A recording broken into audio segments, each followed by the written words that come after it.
Hello and welcome to the 15th installment of Two Replays with commentary by Dassem. Today is a double feature like the last one, but this time it's the Tier 6 ARL 44.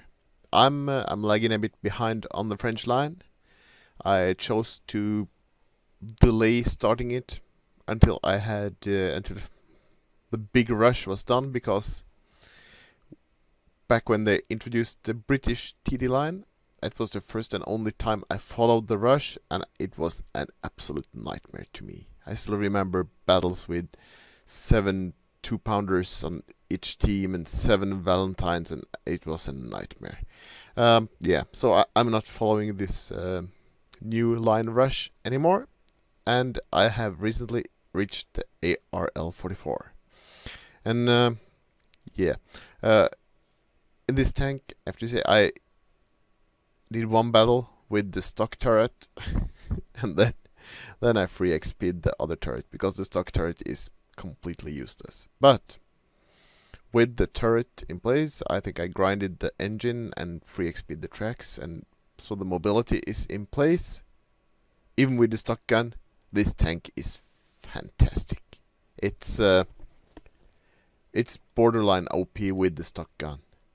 I mean, it has a slower rate of fire than the Top Gun, and it has worse accuracy and much worse penetration, but it's still good for its tier. It's good for tier 6. And you couple that with the mobility of this hull and the strength of the armor and its tiny turret. Wow, this is some tank. And this first battle here, I'm playing with, this is the second gun, not the first gun, because you have the choice of 3 90mm guns and 105, and this is the second 90mm gun, because that's how far I had gotten in the grind. I think this is that gun. And we're in Rockfield, we're top tier. I played it. I haven't free XP'd the guns at all. I've been grinding them because they're all so fun, and I even stopped by and did the 105 after this gun, and I think the 105 is maybe the most fun gun you can use on this tank, especially with running a lot of high explosive. Well, none of my masteries are with that gun, but that's just pure coincidence. It could just as easily have been. But okay, I'm going off on the medium side towards C because I have the mobility and because I have the good front armor and gun depression. So I can sit here, I can take a shot, I can bounce most of the incoming off my upper plate. And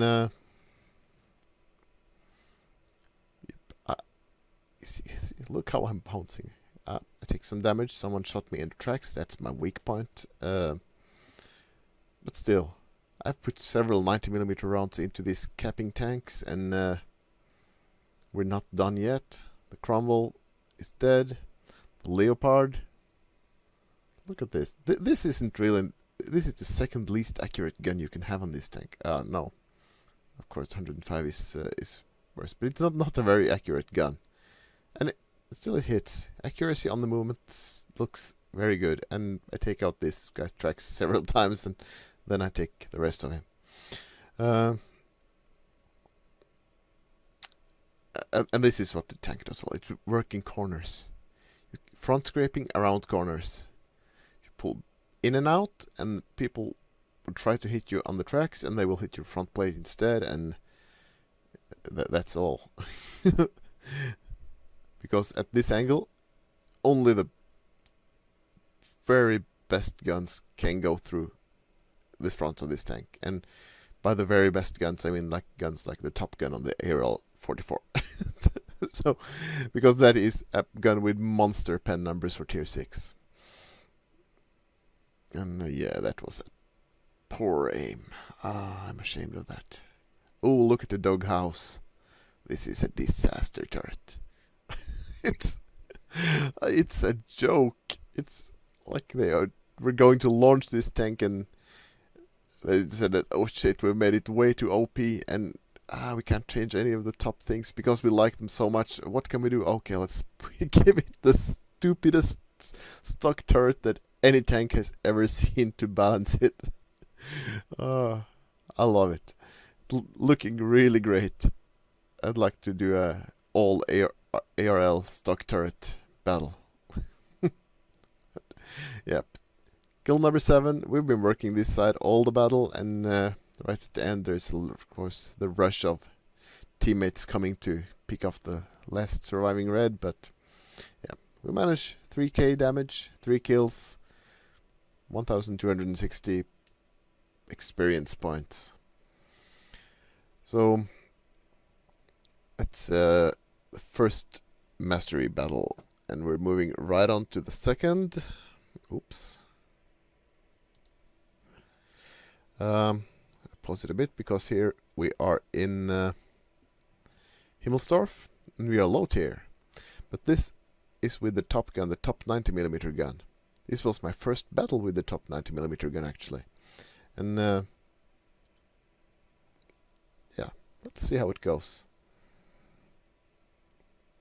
As we can see, we're in Himmelsdorf, and I can see here teams are pretty mixed.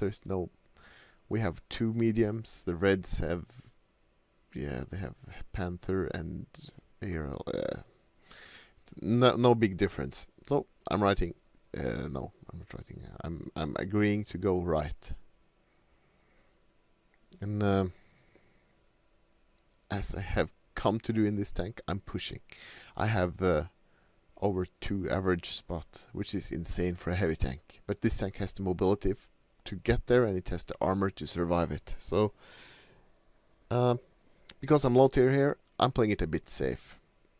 I'm choosing to sit here where I can work this corner, front scraping, as I said in the last battle. And I'm pretty sure the Reds are going to come here. And there we go, there's our ARL. And at this angle, he's bouncing off me. The Tiger. And look at the angle I'm at here. They're getting my front plate. And they're not getting through it. This is really... And look at his front plate. I was able to get him just through the tracks there because of the excellent accuracy of this gun. But even with this top gun, with its completely phenomenal penetration value, the front plate of that other ARL was actually pink. That's saying a lot.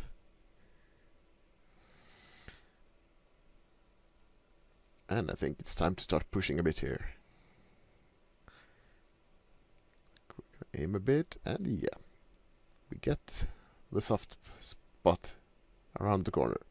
But on my right now, there's a tank that will go through anyone. If he chooses to load heat, he has the old T-54 gun, the one pre-nerf version, with the 330mm of heat penetration, so he will go through it.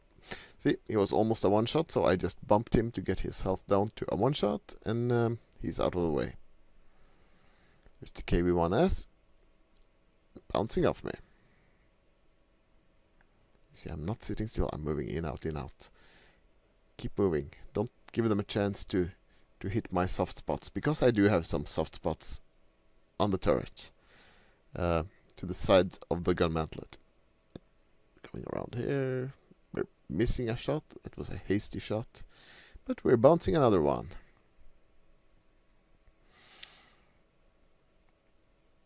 There's the Helsing. Now, I'm trusting a lot in my armor here. And there, we take one from him on the tracks and bounce other completely, and the Helsing manages to bounce us right in the side. Go figure. KB1S, he could one-shoot us if he could pen us, and he could pen us if he could hit us at that angle, but well, he couldn't, so he didn't, so instead we did. And the KB1S is history. Well, 1 kill only, 1,000 capture points, none of them mine. Well, and 3,363 damage in a low tier battle. I'm quite happy with that. And this tank is phenomenal. As I've shown in this video, I have stats that are way beyond anything I should realistically hope for, even in Tier 6. I think I'm running close to 80% win rate in it. Haven't tuned in it at all. And yeah, I just got the Top Gun. I've been grinding it almost from stock. Even the crew just reached 100%. So, yeah, being able to hold 80% win rate with a tank while grinding it, it's this tank is overpowered. When the French line hit, the BDR was said to be overpowered, but the real overpowered tank of this line was always the ARL 44. I'm maintaining. It's a phenomenal tank. And despite you seeing me here working the 90mm guns, the 105, hilarious. Just a little bit better high explosive penetration. That means you can go slap the medium tanks for 400 damage 6.5 times per minute. It's completely hilarious. And it hits a bit. It's not as derpy as you would think. Well, that's it for the double mastery in the ARL, and almost like a mini review. But thanks for watching, and see you around for the next episode. Bye.